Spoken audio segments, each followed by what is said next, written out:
Pihak kepolisian menjelaskan tentang kondisi Bribtu RDW sebelum tewas dibakar istrinya yang juga anggota kepolisian Bribtu FN. Korban diketahui anggota polisi tidak bisa berbuat apa-apa sebelum api melalap tubuhnya. Ternyata, tangan korban sempat diborgol dan dikaitkan di tangga yang berada di garasi. Peristiwa ini terjadi di Mojokerto, Jawa Timur pada Sabtu 8 Juni 2024. Usut punya usut, istri sekaligus pelaku Bribtu FN tidak bisa menahan emosi karena suaminya kerap menggunakan gaji ke-13-nya untuk judi online. Padahal dirinya baru saja melahirkan anak kembar. Keduanya terlibat cekcok dengan kondisi pintu terkunci. Adu mulut tersebut, FN menyiram bensin ke tubuh suaminya. Kepala Bidang Humas Kepolisian Daerah Polda Jawa Timur, Kombes Dirmanto menyebut, tidak jauh dari posisi korban terdapat sumber api.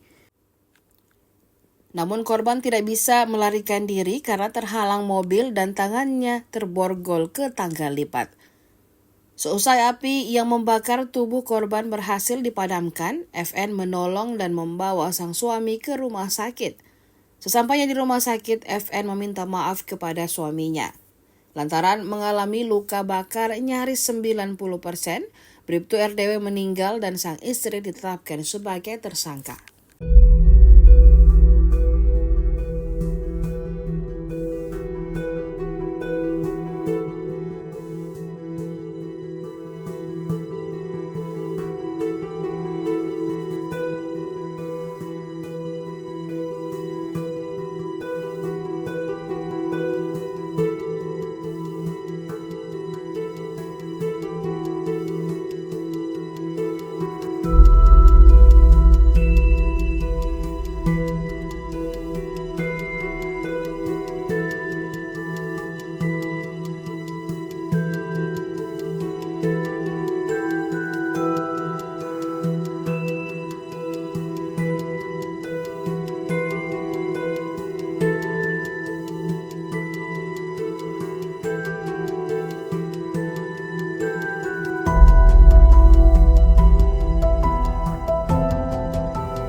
Download Tribun X sekarang, menghadirkan lokal menjadi Indonesia.